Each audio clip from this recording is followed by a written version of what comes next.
All right, depreciation. This is my favorite part.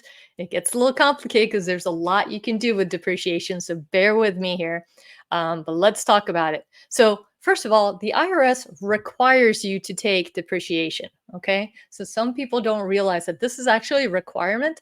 I've heard people say in real estate meetups, and when I heard it, I was like, oh my gosh, they just did that to themselves. They have told their CPAs not to take depreciation off their taxes because they don't want to have to pay depreciation recapture, which is something we'll talk about later. So they thought, well, if I don't take it in the first place, I won't have to repay it. Bad idea. You have to repay it anyway, whether you take it or not. So take it. And you definitely want to take it. There's so many reasons why you want to take this. So again, what is depreciation? If you came on late, is basically writing off the purchase price of something over several years, right? So we talked about with residential real estate, it's 27 and a half years. So yeah. So that's the useful life that the IRS has determined. So we're going to use an example that is going to be very convenient math wise here. So we're going to say that we have a property whose structure is worth $2,750,000. You can see why I picked that number, right? And it is a structure because the land cannot be depreciated.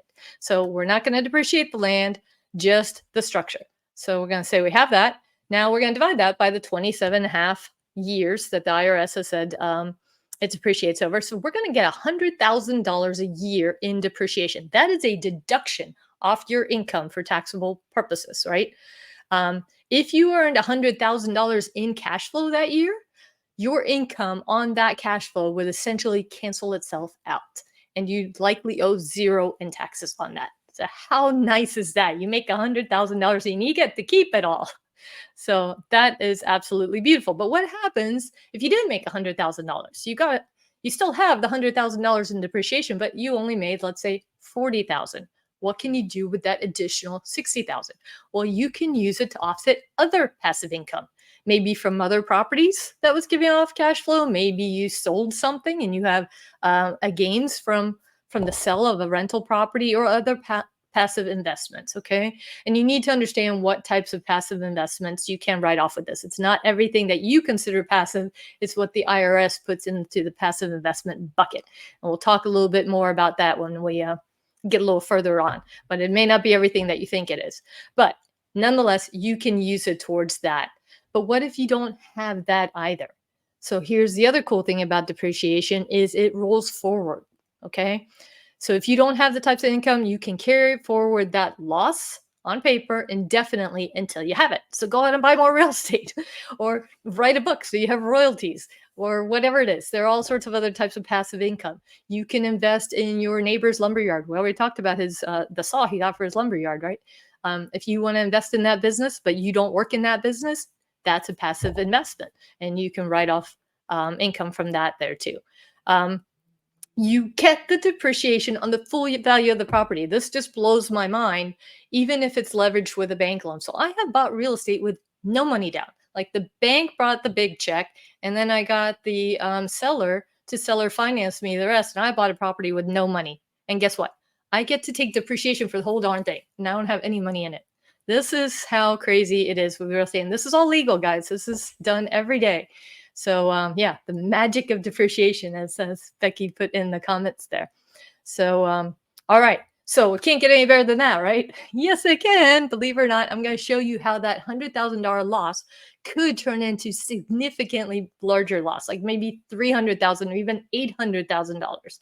Okay, so we're going to talk about cost segregation and the power of this. So it's a tax strategy that allows an investor to increase their upfront depreciation, right? So the overall depreciation doesn't change, but upfront by identifying and reclassifying components of the property that really have shorter tax lives. So not everything can last 27 and a half years. So here's how that works, right? So certain components of that building, your toilets, your appliances, your lights, all these things, including land improvements like redoing the parking lot, for example, those will have shorter lifespans. And you can hire a company. So an engineering firm comes in and does this, right? And they put all these various components into a report, and they say these things will only last 5 years, these will last 7 years, these will last 15 years. And then you can accelerate how quickly you can depreciate those. So upfront, you get a lot more money. Um, yeah, so this is done by an engineering firm. So there is a cost to doing this, right?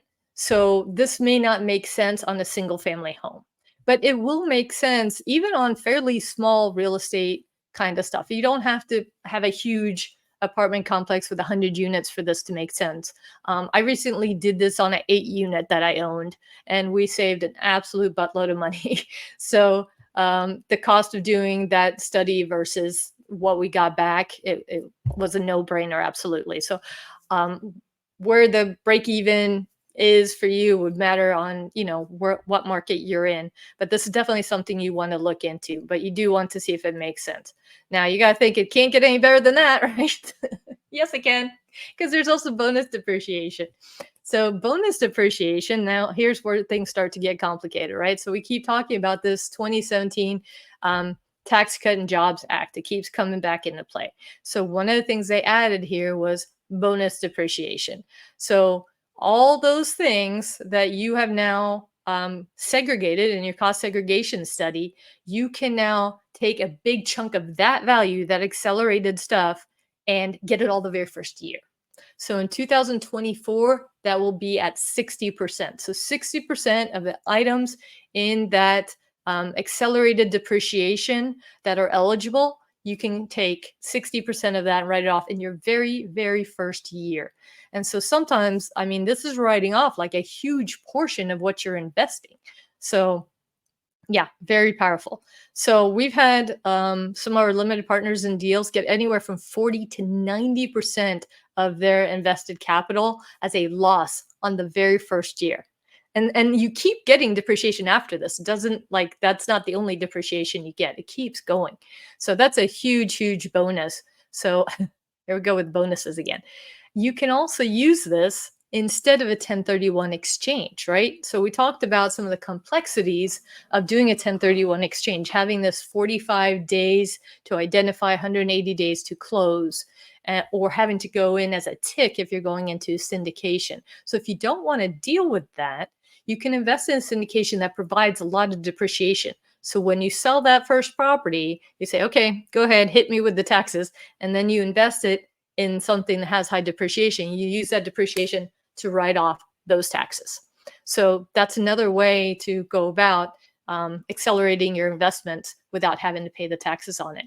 You can also use it if your 1031 exchange fails. This happens all the time. You have every intention of doing that 1031 exchange, but you miss the time deadline. Something goes wrong, or the property you planned on buying, it doesn't make it through due diligence. You find something really terribly wrong with it.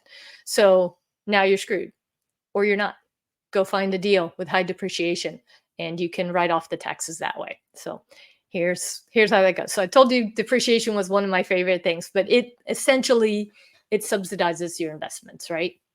You're getting a subsidy to make investments. Again, playing with other people's money. But there is no such thing as a free lunch. There is something called depreciation recapture. So the government has allowed you to take all those amazing deductions so you can reinvest your savings and grow your wealth. But it is essentially a loan on that money that you eventually owe them, right? So when the property is sold, the depreciation must be recaptured. Currently, that is capped at 25%. But that's still a good deal, right? Because chances are you used it to offset income that would have been taxed at a much higher rate.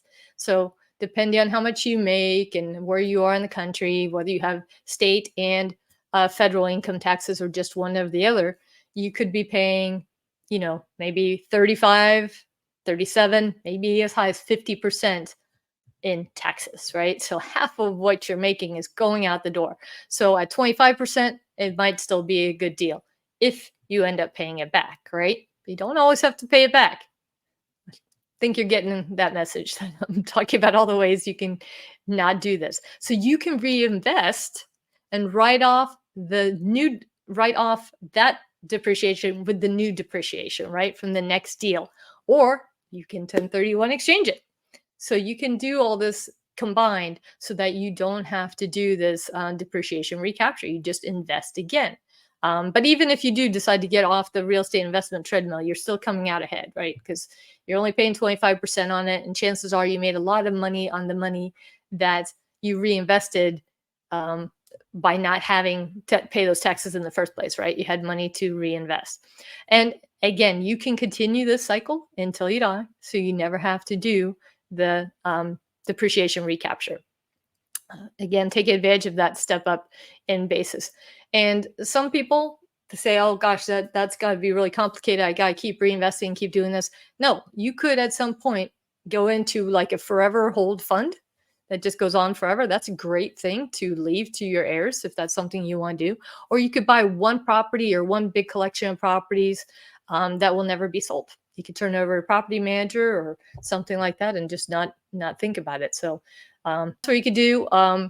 You know, if you want to connect with me, you can do that through my website here. My link tree is also on here. You can hook up with me on social media or whatever you want. On my website, I do also offer a lot of, like, I have sample deals on there of past deals we've done. If you want to start looking at some of these deals and how they work out and the types of returns you can expect, all of that will be on the website. So feel free to do that. I've also got a bunch of stuff on YouTube and all the social media things. So.